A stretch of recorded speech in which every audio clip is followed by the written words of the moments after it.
Bonjour à tous, dans cette vidéo j'aimerais aborder l'idée de propagande. Je vais vous lire un super article que j'ai trouvé sur internet sur le site libertycensurepropagande.fr. Je mettrai ce lien dans la description bien sûr. C'est parti.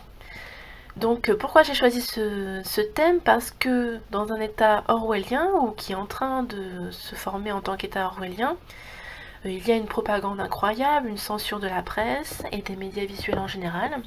Et c'est important de bien resituer toutes ces définitions, ces idées, afin de mieux comprendre ce qui se trame. Le titre. Qu'est-ce que la propagande? Comment et par quels moyens est-elle mise en place? Petit 1. Définition. En latin, propaganda est l'adjectif verbal de propagere, signifiant littéralement ce qui doit être propagé.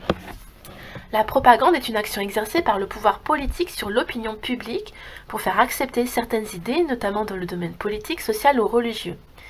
Comme la censure, que je traiterai dans une prochaine vidéo, celle-ci est dirigée par le gouvernement et a pour but de faire passer une idée et la faire adopter par tous, ou au moins par la majorité.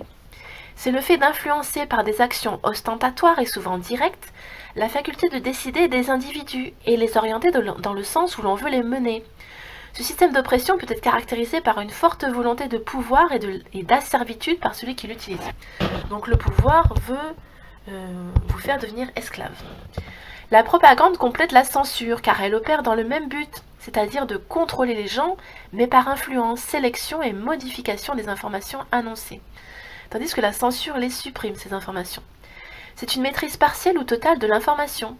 On peut aussi dire que la censure va créer un manque ou un besoin d'information que la propagande va combler. Petit 2. Technique de propagande. Il y a plusieurs façons de pratiquer la propagande selon le but, la personne qui l'emploie et la personne pour qui elle est destinée. Dans la plupart des cas, il s'agit d'argumentations fallacieuses, donc fausses, ce qui veut dire qu'elles paraissent justes et logiques alors qu'au fond elles ne sont pas valides. Ces argumentations sont menées de façon psychologique ou déterminative, c'est-à-dire que celui qui diffuse la propagande peut agir de façon rhétorique ou émotionnelle.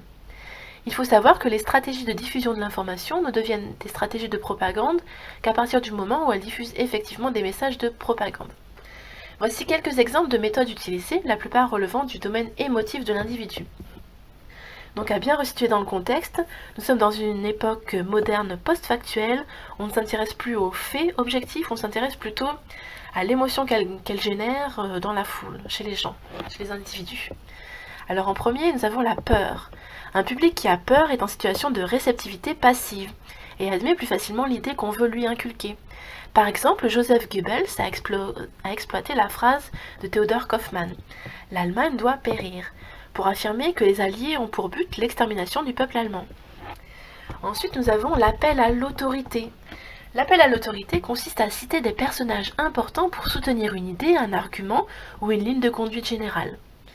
Les témoignages sont des mentions dans ou hors du contexte, à l'intérieur du contexte ou hors contexte, particulièrement citées pour soutenir ou rejeter une politique, une action, un programme ou une personnalité donnée.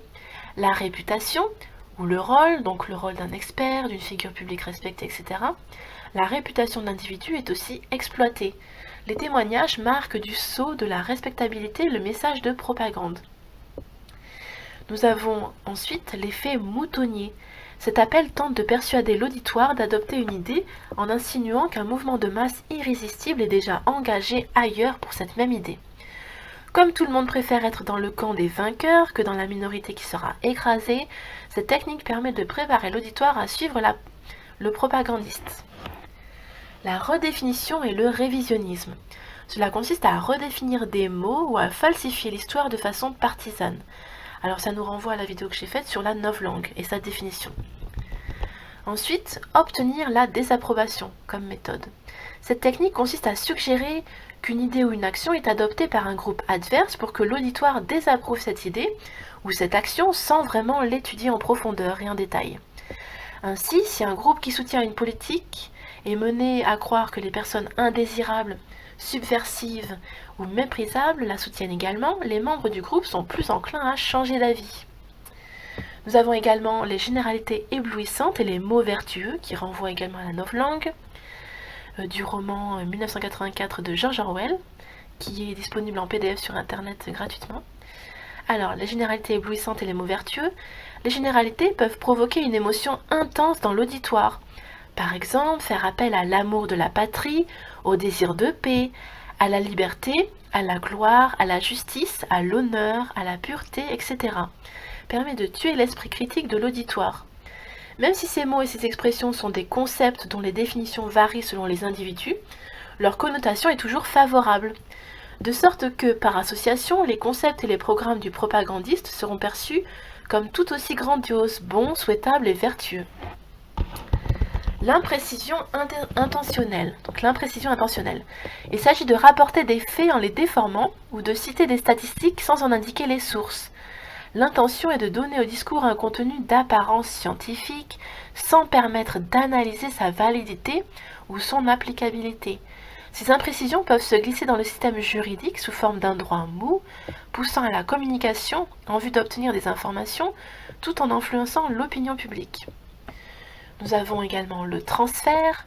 Cette technique sert à projeter les qualités positives ou négatives d'une personne, d'une entité, d'un objet ou d'une valeur. Donc par exemple un individu, un groupe, une organisation, une nation, un patriotisme, etc. sur un tiers afin de rendre cette seconde entité plus ou moins acceptable. Cette technique est utilisée par exemple pour transférer le blâme d'un camp à l'autre lors d'un conflit, par exemple lors des élections présidentielles et des débats politiques télévisuels. Elle évoque une réponse émotive qui stimule la cible pour qu'elle s'identifie avec l'autorité reconnue. La simplification exagérée. Ce sont des généralités employées pour fournir des réponses simples à des problèmes sociaux, politiques, économiques ou militaires complexes. Le quidam. Pour gagner la confiance de son auditoire, le propagandiste emploie le niveau de langage et les manières, les vêtements, les gestes, d'une personne ordinaire, d'un quidam. Par projection, l'auditoire est aussitôt plus enclin à accepter les positions du propagandiste, puisque celui-ci lui ressemble dans son apparence et dans sa gestuelle et son attitude. Stéréotypé ou étiqueté. Cette technique utilise les préjugés et les stéréotypes de l'auditoire pour le pousser à rejeter l'objet de la campagne de propagande. Le bouc émissaire. En jetant l'anathème sur un individu ou un groupe d'individus, accusé à tort d'être responsable d'un problème réel ou supposé, le propagandiste peut éviter de parler des vrais responsables et n'a pas à approfondir le problème lui-même. Les slogans. Un slogan est une brève expression facile à mémoriser et donc à reconnaître, qui permet de laisser une trace dans tous les esprits. Le glissement sémantique. C'est une technique consistant à remplacer une expression par une autre afin de la décharger de tout contenu émotionnel et de la vider de son sens. C'est donc un euphémisme. Le glissement sémantique peut à l'inverse renforcer la force expressive pour mieux émouvoir l'auditoire. Par exemple, une frappe aérienne à la place de bombardement, des dommages collatéraux à la place de victimes civiles, le libéralisme à la place de capitalisme, la loi de la jungle à la place de libéralisme, solidarité à la place d'impôt, pédagogie préventive à la place de répression policière, intervention humanitaire préventive à la place d'intervention militaire. Petit 3, les moyens de diffusion. Plusieurs moyens sont possibles pour diffuser un message de propagande. Ce sont tous des moyens de communication, mais la plupart relèvent des médias de masse. En effet, depuis l'apparition de ces derniers, les médias de masse, la propagande s'est vue intensifiée et cela grâce à la rapidité et à la massification des communications. Voici les principaux moyens. Des photos avec photomontage, donc dès 1830, la télévision-cinéma, la radio, les journaux, l'éducation à l'école, la publicité, les livres, les pièces de théâtre, Internet, les affiches avec slogan, les falsifications d'images, les sondages biaisés. Voilà, à bientôt!